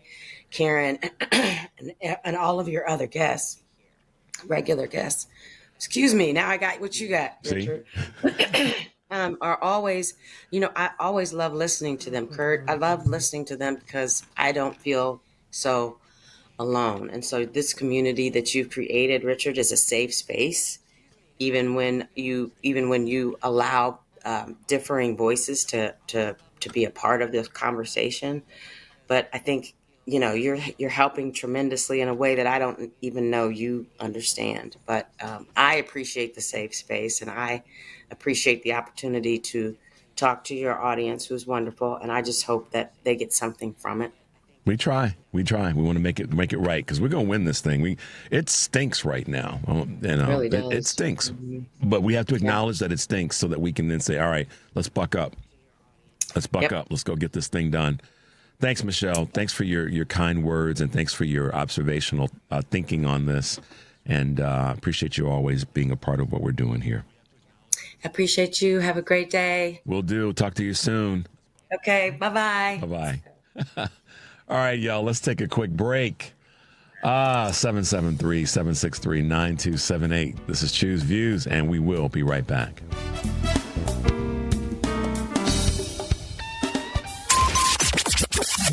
WCPT Replay. Welcome to the show. Kristen Kroll, Executive Director of Fair Share America. We in this moment right now are required, and I feel this so strongly, to hold equal parts grief for what we are losing as a country and hope for what is possible. And it is a hard moment to be an organizer. It is a hard moment to be a citizen, a community participant. And that is exactly why we have to continue to drive a narrative and to drive actions that allow us to say we are better than this. Our country is better than throwing 16 million people off health care. Full stop. We don't want this. There are folks across both parties who are getting together to say, oh, actually, we do love our neighbor. We do care about what happens in our community. And it is on us to continue to pressure them. Keep listening to WCPT 820. Because facts matter. Listen enough, fellow timeshare owners. If you're a timeshare owner and you want out at all costs, you're done. Frustrated, tired of wasting money, you don't use the darn thing. Get out now. Hire the best Bulldog timeshare cancellation team in the business. Their in-house legal team, headed by a timeshare cancellation lawyer, can help you fight the biggest and baddest companies out there that sell timeshare. At some point, you were using your timeshare, but now you're not, and you're tired of wasting money. Before you go to the poorhouse, call right now and learn how you can stop the maintenance fees and put more money back in your pocket. Their services cost you a lot less than you think, and you'll save a lot of money over time. Call the Timeshare Exit Hotline now. It's a free consultation. 800-296-0150. 800-296-0150. 800-296-0150. That's 800-296-0150. You're listening to WCPT 820. Here's the latest Chicago weather update. From the Weatherology Weather Center, I'm meteorologist Jennifer Wojcicki. We'll see partial sunshine developing here for today with a high in the upper 70s. Winds out of the west around 5 to 10 miles per hour, gusting as high as 15. And then for tonight, a slight chance for some drizzle late, mostly cloudy, a low near 67. Wednesday, sunshine, high around 79 degrees. Thursday, sunny and a high around 80. Friday, mostly sunny, high of 84. That's your latest Chicago weather update. Currently, it's 75. Because facts matter. You're listening to WCPT 820. From the headlines to the heart of the city, Richard Q breaks it all down. You're back on Choose Views on WCPT 820. All right, guys, welcome back to the show. 773-763-9278 is the number, our Creative Mobile phone and text line. So, this last couple of weeks, one of the coolest things that's happened is that the good folks, the good Democrats from Texas, decided they wanted to come and hang out in Illinois and Chicago area, which we would, with open arms, glad to receive them and support them. And they brought a new dialogue to the country about what has to happen and where we are going and what we've got to do and what we're willing to fight for. With us this morning is yet one of the other great Democratic leaders and members of the Texas House of Representatives, Chris Turner. Good morning, sir, and welcome to the show. What can I say? Hey, good morning. Great to be with you. Thanks for having me on. Absolutely, Representative. District 101 is your state district, right? Yes, that's correct. Tell us a little bit about that district. What's the kind of the geography of that area? What does it include? Sure. So I represent parts of three cities, Arlington, Grand Prairie, and Mansfield, and those are situated right in the middle of the Dallas-Fort Worth metro area. But basically I live right in between Dallas and Fort Worth. Our district is, it's a microcosm of Texas. It's very diverse. It's very ethnically mixed. It's a solid middle-class area. And I think that, represents, the new Texas, which is younger, more diverse, and a lot more politically tolerant of freedom and new ideas than what our current government looks like in Texas. Well, so you spent a little bit of time on, what is it? I guess it's Highway 30. That's the big stretch that goes between Dallas and Fort Worth, if I've got my driving geography shoes on. Interstate 30. Interstate 30, right. Yeah. So what you just said, your last two sentences will really kind of nail it down. My wife and I have some family that live in Plano, and the reason I'm saying this, not about me, but more about your point. The last 7 years that they've been down there, we've gone down to visit them, a couple times a year just to hang out. They've got a young child, so we've got the blessing of going to see them. And I agree with what you just said. That area of Texas, that metroplex, has changed a lot, and it's changed in the way that describes exactly what you just said. It's more diverse. There's more ethnicity that's there. There's a younger crowd of folk that are there. Vibrancy that's there. It is really if you didn't know you were in Texas, you would think you were in a different metropolitan area by virtue of the people that you see. You go to any of the malls, and candidly, I'll just say this: you don't just see white folks that represent what you would be will be the stereotypical white Texan. You see a lot of folks of a lot of different communities in and around the area, and go to the restaurants. The same thing is true. And so for you, that's got to be really kind of uplifting to be in a community and to represent a community that has that kind of demographic. Absolutely. I mean, I feel so fortunate to represent such a diverse community. I mean, diverse in every way, in terms of ethnicity, national origin, immigration status, religion, and it literally is. I think that what Texas is becoming, and it's not just in the Dallas-Fort Worth area; it's also in the Houston area, certainly in Austin, and San Antonio, other parts of the state. But that's the reason that we're having to go through this redistricting fight right now, because Texas is changing, and Republicans are trying to rig the game to silence the voices of Texans of color so they can hang on to power. And they're doing it in a racially discriminatory way. That's the whole reason for this mess that we're in, is because Texas is changing and Republicans don't like it. Well, and to that point, let's talk about some numbers, for example. I know you know these better than most. 8.6 million registered Democrats versus 6.8 registered Republicans.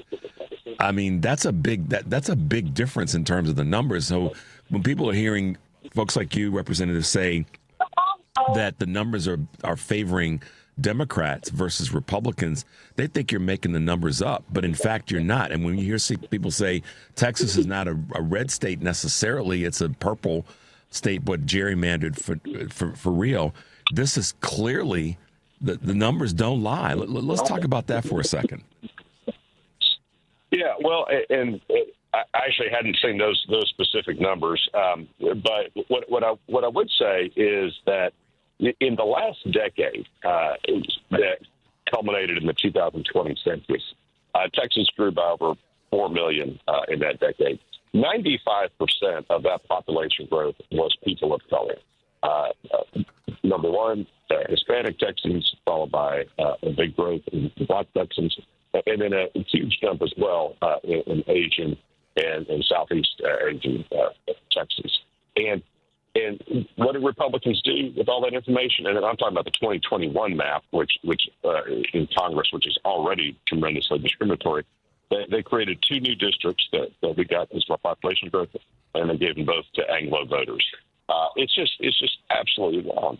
And so every bit of gain that we have had in terms of seeing that minority voters have a fair opportunity to elect the candidates of their choice in Texas has largely been a result of federal courts stepping in literally every decade since the Voting Rights Act and saying, Texas, you drew discriminatory maps, you got to fix it, and we're going to fix it for you. So the progress we've made, because of federal voting rights protections, in spite of our government leaders in Austin. One of the things that I find compelling right now is the fact that you look at what you guys have been fighting for, which was a signal, a huge notification to the rest of the country that this wasn't just a lot of voices, it's real numbers attached to it. You've been very, very clear that your efforts are going to be there. You guys are not, only doing this for show and for clicks. You're serious about it because you know that the other side of this is even more dangerous, not just for the state of Texas, but for the rest of the country. Talk a little bit about what it's meant to you and to your colleagues in terms of being in this fight for the long haul. Yeah, absolutely. And thank you for the question. We understood that obviously this, what Trump is trying to do and Abbott is willing to let him do is going to hurt our constituents in Texas. But we also understood that this has huge national implications. And it's important that everyone in the country understand what's happening, because if you're in a red state, this may be coming to you next, and you need to get ready. If you're in a blue state, you need to ask yourself, what can I do to get in this fight and respond? And so I was fortunate about 4 weeks ago to be, we sent a small delegation of our House members to Sacramento to meet with Governor Newsom. Same day, we had a group there in Chicago meeting with Governor Pritzker. And those were both excellent meetings, both governors very, very, wanting to help and get in the fight and truly understanding what was at stake. And so, and by the way, I just got to say again, Governor Pritzker and all of Illinois, he's just so welcoming to all of us for 2 weeks there. We just can't thank him enough, his team enough, and the people of Chicago and greater Illinois enough. But Governor Newsom, started the new California legislative session yesterday, and they're rolling out their maps. And their map is going to one's approved by the voters, and that's an important distinction between what he's doing and what Greg Abbott's doing. That's going to cancel out the Texas map. So that's how we fight back naturally. But we've got to fight in Texas right now to protect our constituents, and the best way we can do that right now is get this thing in the federal court as soon as possible. Try to get it overturned or blocked. What is it? What are the odds? What does it look like? I mean, I know you can't predict it, but what based on excuse me, the standing that you have, that it's going to get to that level? Yeah. Well, you're right. I can't predict, and I'm not a lawyer, so I wouldn't try to put odds on it. But I will say, talking with voting rights experts who, have a lot of experience in this area of the law, they believe to a person this is a slam dunk case of intentional racial discrimination that's illegal under the Voting Rights Act and the Constitution. And despite the Voting Rights Act having been weakened over the last 15 years by the U.S. Supreme Court, we still have a Voting Rights Act, and the court has passed up opportunities to get rid of it altogether, which is good, even as conservative as this court is today. So this is a clear-cut case of cracking and patching minority constituents who benefit the majority. They benefit Anglo voters, and that's illegal. And they are, and further, they have twisted this lower court decision about majority-minority districts that are called coalition districts. I won't get too in the weeds on that, but no court, even the most conservative courts in the country, have said it's a good idea to go out and intentionally identify districts that happen to be majority-minority, but that the people, happen to live who may be, maybe a large Black community, a large Hispanic community, for example, and they're drawn together in the same congressional district. And you need to go out and find those and then rip them apart. I mean, it's just ludicrous on its face, but that's what these Republicans have done, starting in the Trump administration, have twisted that lower court decision to say that's what you should do. Go out and identify these minority districts and just rip them apart and splinter them, crack and pack them, so those voters no longer have a voice. That's exactly what they're doing, and I don't think that argument's going to hold up in court. Yeah, because again, this is where the numbers, in addition to, or I should say, along with the intent, will be a strong part of the case. You guys were listening. You're listening to Choose Views on WCPT AM 820 here in Chicago and WARR 1520 AM and 103.5 FM in Warren, North Carolina, Warren County, North Carolina. I'm Richard Chu, and we are talking with Representative Chris Turner from District 101 in the great state of Texas.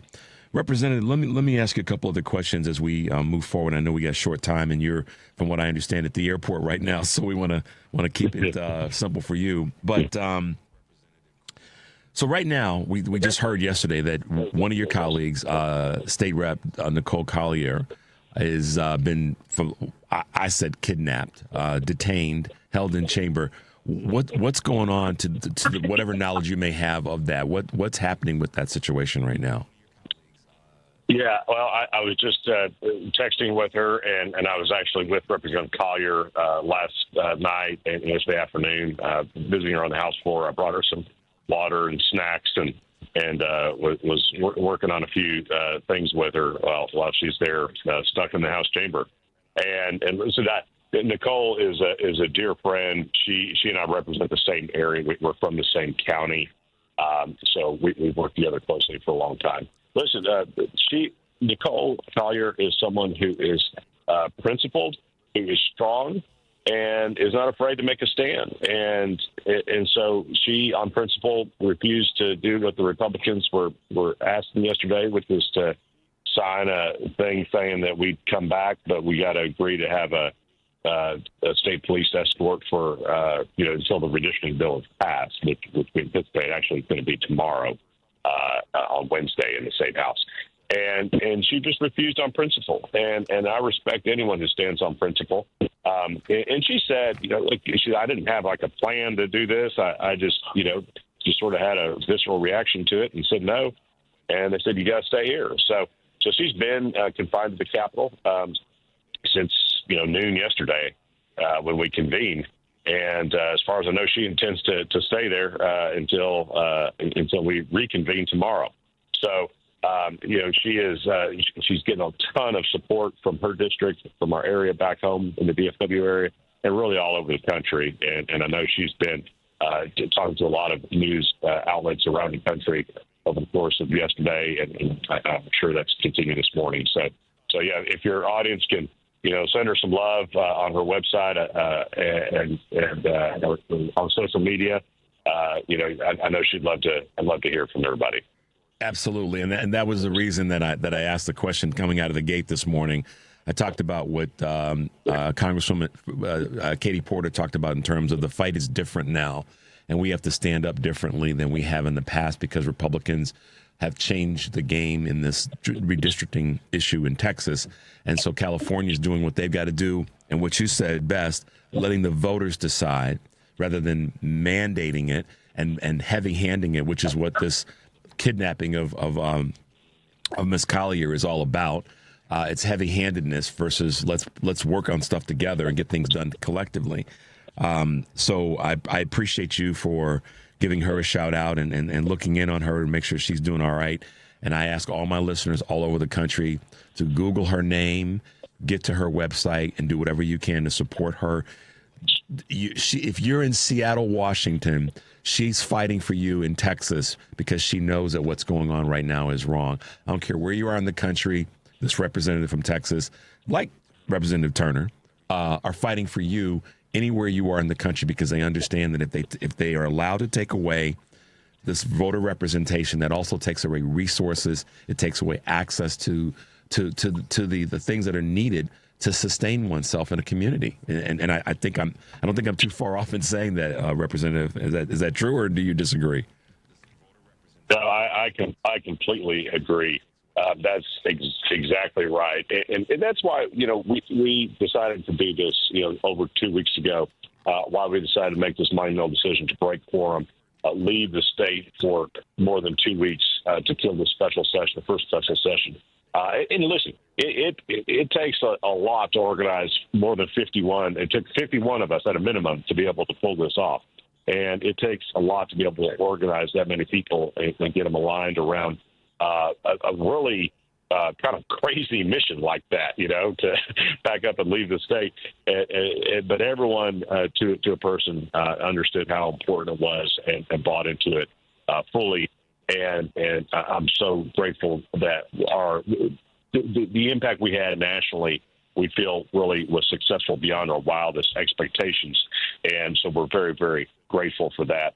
And I hope people across the country will carry this momentum forward and keep fighting. We can't do it by ourselves, so we need other people to pick up the baton, like it's happening in California right now, like it's happened in Illinois, and keep fighting. That's what we've got to do. Well, we definitely. I'm a big give a shout out and give support to those who are in the fight. And as I so often say, Representatives, sleeves rolled up and elbows deep, and you guys have been that way. I had an opportunity last week to meet a couple of your colleagues that were here doing a little bit of a Black historical Chicago bus tour with one of our leading voices. And so, that was kind of cool to see you guys there and doing what you got to do to stay active and stay connected to the conversation. So here's it's not a gotcha question. I don't do that, Representative Turner, but it is one that will put a smile on some people's faces. What the heck do we need to do as a country to get rid of, and I don't mean this literally, but to get rid of politically Greg Abbott and Ken Paxton? What do we need to do to help you? I mean, look, man, because I'm tired of both of them, and I'm up in Chicago, so I know y'all got to be tired of them. No, we're so tired of them. No, and I appreciate the question. But let me just real quick give you Representative Collier's website. It's Texas, spelled out REP, Collier.com, TexasRepCollier.com. So if any of your audience wants to show her some love, that's where you can go. Listen, we need to get rid of Greg Abbott and Ken Paxton. I'll take them in reverse order. Ken Paxton is the most corrupt attorney general, probably the most corrupt state official we've had in Texas in my lifetime. And that's really saying something because we've had some other corrupt ones. But Paxton was impeached by the state house for multiple offenses. He was acquitted in a sham trial in our state Senate. But he is running for the U.S. Senate, as probably a lot of your audience knows. He's running against Senator John Cornyn in the primary. And Cornyn, of course, is a huge disappointment in his own way. But there is a good chance that Paxton will win the nomination. And that is scary on one hand. That is scary on one hand. But on the other hand, it creates additional opportunity for my party, for the Democratic Party. I think 2026 is going to be a favorable year for Democrats nationally, period, based on the disastrous Trump presidency so far. But in Texas in 2018, we had a very, very successful election in 2018 in Trump's first midterm election. I think the 12 seats in the state house, 2 in Congress, 2 in the state Senate, and Beto O'Rourke nearly defeated Ted Cruz. So I think we have a good chance of having a good 2026. If Ken Paxton is at the top of the Republican ticket, I think we're going to have a really good 2026. So I'm very optimistic that next November, a Democratic candidate for the U.S. Senate will defeat the Republican candidate, who I believe to be Ken Paxton, based on polling at this time. Now, with Abbott, Abbott truly is, he's the worst governor that we've had in Texas, I think, certainly in my lifetime, maybe in the last 100 years. And again, that's really saying something because we've had some terrible governors in Texas. But he truly is in a whole different league. And by any measure, I think he's said to be the worst governor of all 50 in our country today. And he's someone who just, he doesn't have any core beliefs other than winning the next election. Mm-hmm. He's continuously terrified of the right wing of the Republican Party, so he continually capitulates and acquiesces to whatever crazy conspiracy theory they have in their minds at any given time. We saw that early on in his governorship. He gave credence to this crazy conspiracy theory called Jade Helm, that basically President Obama was sending in troops to American towns to surveil people, which is really ironic because it's not too far from what's actually happening now under Donald Trump. Right. But that's the kind of stuff Abbott does. And so when Donald Trump calls Greg Abbott and says, "Hey, Greg, give me 5 seats," Abbott doesn't have the same fortitude that those officials in Georgia had a few years ago when Trump called him up and said, "I need 11,000 votes." They told him no. Right. Greg Abbott couldn't bring himself to say no. It was easier to say yes. He said, "Yes, sir. Will July work okay for you?" And so that's the kind of governor he is. And what he is really good at is raising money. He's got something like $80 million in the bank, and I'm not exaggerating. So it is a monumental task. But I am hopeful we are closer to the end of his governorship than the beginning because we can't take much more. Yeah, and not just Texas, but the country, because of what Texas represents in terms of our national politics and now our state politics. Representative Chris Turner, let me give you guys just a little bit of information about him and sending him off. His priorities are working hard for the district that he represents in terms of representing the citizens there, standing up for public schools, addressing property taxes, better jobs, better wages, making college more accessible, making Texas safer, and improving mental health. That's a good laundry list of things that you're standing up for, but you're also standing up for the people of the rest of the country by taking the measures that you and your colleagues have these last couple of weeks. And we here in Illinois are proud of you, and folks across the country are as well. So thank you for that. Representative, how can folks reach you? We know now we've got Representative Collier's website, but how can folks reach you? How can they follow you and get behind your efforts? Yeah, absolutely. Please do connect with me. My website is votechristurner.com, and you can reach me on social media, Twitter or X, whatever we call it now, is at Chris G. Turner, and Facebook, Instagram, Rep Chris Turner. So please connect with me on any of those platforms or my website. You can also donate there or sign up for our emails, get on our list, and we'd love to stay in touch with people as we continue to fight for democracy and fight for the freedom to vote. Well, we want to have you back. We know this is going to be an ongoing story, and we want to be able to offer you the opportunity to come back and keep us up to speed on what's happening. We've been blessed to talk to a handful of folks from your caucus. Ann Johnson's been on the show. Trey Martinez has been on the show. So we're real thankful to you guys for the work that you're doing. We're here for you. I say to everybody, I got a big wingspan, so we want to keep you in that as we do with anybody else that's in the fight like you are throughout the country. So thanks for being with us this morning, Representative Chris Turner. Absolutely. Thank you so much for having me. Really enjoyed the conversation, and thank you for standing with us in this fight. Absolutely. You be safe, and we'll talk with you soon, okay? Sounds good. Thanks a lot. Have a good day. You too. Bye-bye. Bye. All right, guys. Representative Chris Turner from the great state of Texas hanging with us this morning. We are short on time, so we're unfortunately we can't grab your calls. We'll ask you to call us back tomorrow. We'll get you on. I promise you we'll do our best to make sure that happens. But as always, thanks for being with us this morning. Sorry for me being Mr. Scratchy Throat and crazy face, but we do our best to keep the train moving. Thanks to Devin for keeping us on the rails. Thanks to Michelle Peltier for being with us this morning and bringing us her moments with Michelle and keeping us reminded to save your stuff. And let's get ready for the future that we're going to take back control of. All right, guys, take a deep breath, make your life count, and we will see you tomorrow.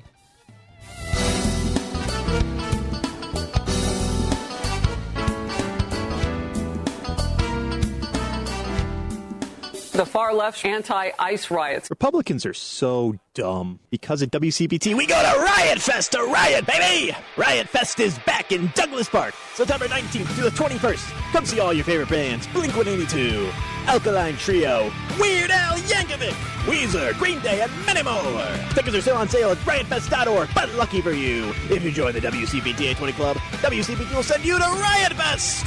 Riot Fest! September 19th through the 21st at Douglas Park in Chicago. It's nice to know someone is on your side. Mark Drugs always has